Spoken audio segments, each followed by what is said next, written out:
are back, and we have another guest that I have been dying to sit down with.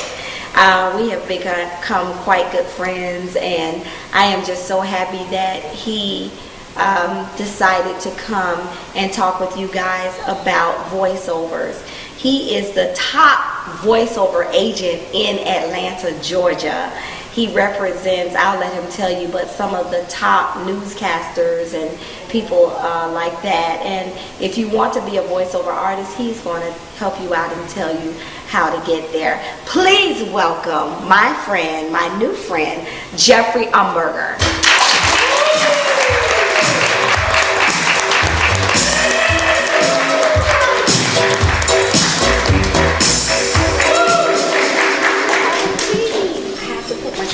I don't know what's going on with these eyes. I'm over here. I'm just getting a little older. No, I have readers in my car. Just a little bit. So, exiting your 20s now? Yeah, that's it. Yeah. Just my 20s. Every time somebody asks me how old I am, I have to ask my husband because I say so many different things. What did I say I was last? Yeah, and he said, well, you said you was, but you, and then when they say the real thing, if I'm going to get my license from he said, no, that's not your age. That's not your age. So I got to get this thing together so I know how old I am for real. 29 works. Right. Plug it in and keep with it. Yeah. All right, so everyone knows you as being the top voiceover agency in Atlanta, Georgia. Please tell us a few people that you represent. Wow, a really fun one is Michael Winslow. I think the guy is an amazing anomaly of humanity. He's an amazing talent. Everybody knows him from Police Academy, and he recently sent in an audition with just his voice saying the lines, and then he sent in an audition. He also sent along with that sound effects. I didn't see it as sound effect. He didn't say here are sound effects. He said I put the chicken sound on behind it, clucking, and then I put the music behind it. And I said, I said to him, I can only send your voice because that's all they want. And somebody said, well, I wonder if he did that. And so I listened back, and sure enough, he had done the chicken clucking sounds, and he had done the music. Oh, wow. So he's like a one-person anomaly, amazing man. And the sweetest guy, and his daughter is his manager, and she's the sweetest woman. They're just a joy to work with. So I'm completely honored, to be able to send his auditions forward. I'm amazed every time he sends something in, and I can't wait to get it back. And locally, everybody knows about Monica Kaufman Pearson, who to me is the face, the voice, the spirit of Atlanta. I always thought so. I'm a native of Atlanta, and Monica, or Miss Kaufman, as I used to think of her, now it's Miss Kaufman Pearson. But she embodies the spirit of Atlanta. So when I was able to begin working with her, it was a big day in my life. But tons of on-camera people that we all know from all the affiliates in town, all the news anchors and such. Is Tony Vaughn with you? Oh, Tony Vaughn. And you guys met him last month. Tony Vaughn was here. Yeah, you missed him. he was here, and they loved him. Didn't you guys love him? Yeah. And he was so much fun. He's amazing. I used to rep him when I was a print agent and a voiceover agent at another agency as well, and so I know his on-camera work is as equally good as his voiceover work, and I can't believe he can be so forgetful on his Tyler Perry series and sort of Alzheimer's-ish, but I know he's nothing like that at all. He's as sharp as a tack, and he's so talented. So he's amazing. We fell in love with him. Yeah. For a person that would like to break into voiceovers, how can they start on this journey?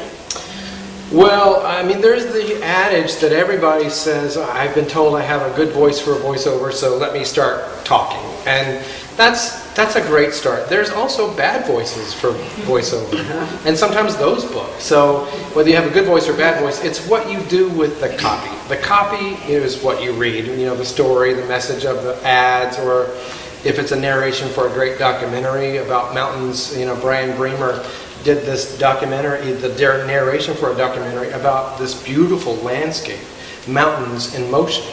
And you have to know what you're talking about. You have to convey the story. The story is bottom line first. So get yourself into an acting class. Take an acting class. It's all about acting. Then the voice that you've been granted from God that speaks and sounds so well will have body under it. It will have delivery. It will have meaning. So take an acting class. I suggest you take an improv class. And I also suggest you take an on-camera class to understand how to relate back and forth to people, and then take a voiceover class. And it's just a minimal, I'm not asking you to go to Harvard. I just want you to be equipped so that when you are booked, you'll know the lingo. There's voiceover specific lingo. And it takes a 3-week beginner class and an 8-week intermediate class, and you're good to go at least to start putting it out there. Get yourself a demo. 60 seconds is all you need. The first 5 to 7 seconds is what casting directors will listen to before they click away happy or click away unhappy. So basically put your best foot forward, as they say, right up at the top. Right. So listen to what friends, countrymen, loved ones say about your voice. What is it they repeatedly say? There's going to be a general thread. People have said, you sound angelic, you sound personable, you sound friendly, you sound like an authority. So whatever that is, it's what you come across as.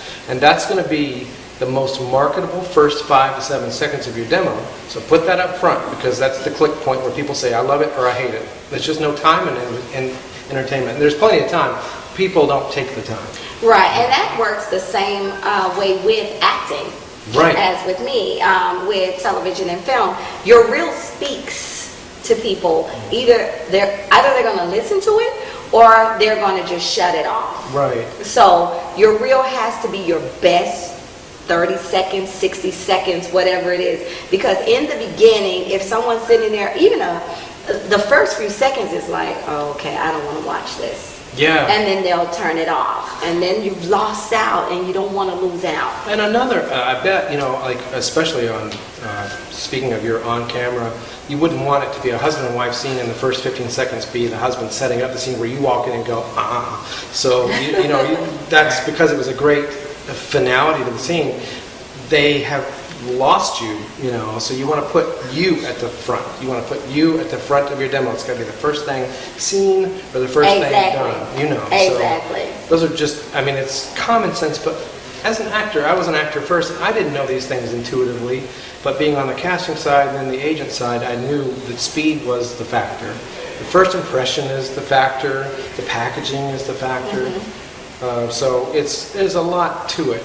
As an agent, I get so many emails in one day, and I'm a small beans agency, in the big picture. Well, you know what I'm saying. But as far as, I'm not a William Morris or an Atlas, so I don't get tons of stuff, but I get what I can handle, and my talent worked very well. But if you've sent a demo, or if you're trying to send it in, it can get lost, it can get mired, and there's a persistence that you need as a talent. There's not an obnoxiousity. You don't want to move in. You don't want to come to I've had people on my lawn. It's odd. Because I work out of my house, and so that's the address that the business is in. So they're trying to figure out where to enter for the business part. So you don't want to, agencies for voiceover specifically pretty much are not, you don't ever really kind of see your agent. It's odd. Okay. It's a different thing, but all I need. I didn't know that, but that's odd, and I hate it because I miss being a print agent, and I miss being able to have people come into my office and work out their pictures and stuff. Right. But for voiceover, I don't care if you look like a toad or if you look. God bless you if you look like a toad, but But I love toads. I think toads are great. So no problem. But I mean, if you're beautiful on top of, that's great. But a lot of people that I rep, I would not know them if I hit them with my car. I wouldn't know them. And it's just the way it is. Yeah. That's just the way it is. So I don't have a storefront. I don't have a brick and mortar. But what I do know is what you sound like. And if you've got it going on, great. If you need more work, go work more. Yeah. Train more. Not everybody can have a great voice. But what a lot of people don't realize is the acting underneath it has to be there. The delivery of the storyline has to be there. The story is the main thing. It is. In any audition. In any of it, yeah. Because you can get lines, and you say, I got an audition, and you're just going to go deliver those lines. Yeah. It's truth. Yes. So Truth, it's authenticity. truth. Exactly. The lines are the lines. But truth is what comes out that makes your audience jump out of their seats in the theater and in like the movie theater and also in theater to say, wow, what was that? Because it's the truth of what happened in the story that comes out. That's an excellent point. So Exactly. people think it's just simple, but it's truth. Real truth. A lot of people plan, at this juncture, I'm going to say it like this, or I'm going to do this if you're in an active scene. And you'll plan it, and it always comes out planned. Right. And those are the shows you stop DVRing. Right. Shows, I'm not on your must-see list. But the ones that just say, all right, there's a story here, I got an idea that she needs this from him, and he needs this from her. I'm going to live it authentically. I'm going to get back from that actor what I'm going to give back to what they gave me. And then it becomes real and authentic, and like you say, it's what people sort of respond to. Same way with your demo. I mean, if you're faking it on your demo, or if you're saying I'm gonna make sure within 30 seconds that I'm British, I'm German, I'm everything else, it just won't work. Right. Just be yourself, be yourself, be yourself. God put you here like nobody else, and there's no faking. There's enough me, there's enough you. You got to be you, just be you, and your authenticity is what shines. Yeah. That's why you have a show, because you have the ability to reach out to people. Yeah, You have a connection. I love people. I love to share information. And I just like being crazy. I didn't know you were crazy. I'll see you out later. Yeah, that's me. You're going to get to know. Okay, so how successful can you be in voiceovers? No, it's funny because when I used to live in LA. Either in LA, you're either poor or you're rich. Yeah. I was among the poor. Did you? Yeah. I was among the poor, and that's not a place to live poor. Right. There doesn't seem to be a middle ground there. No. It's kind of like that with voiceover. You might get a Georgia Lottery commercial, and that pays you $275, and then you're thinking, I'm going to make it, and then you don't get anything for another year, and it's maybe another Georgia Lottery spot. Or you can land something where you're the voice of, but there's a very well-known actor who makes his living, and a good living, at voiceover, Joe Cipriano, who's the voice of so many things. But I mean, like, it's an all-new Simpsons, and so he was paid a fortune to do that kind of stuff. And that's the brilliance of it. That once you land a gig where you're weekly or you're daily or whatever it is, then you can really, really make a fortune.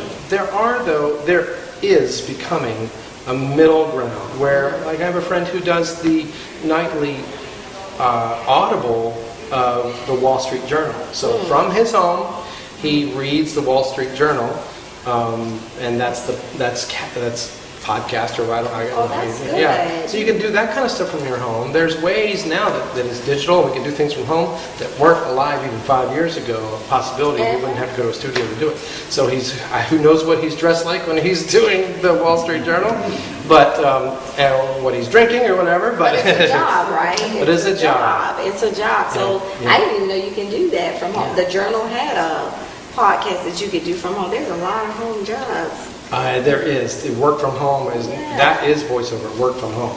I mean, you still have to go to studios every now and then, and you still sometimes have to be in cities of the booking people.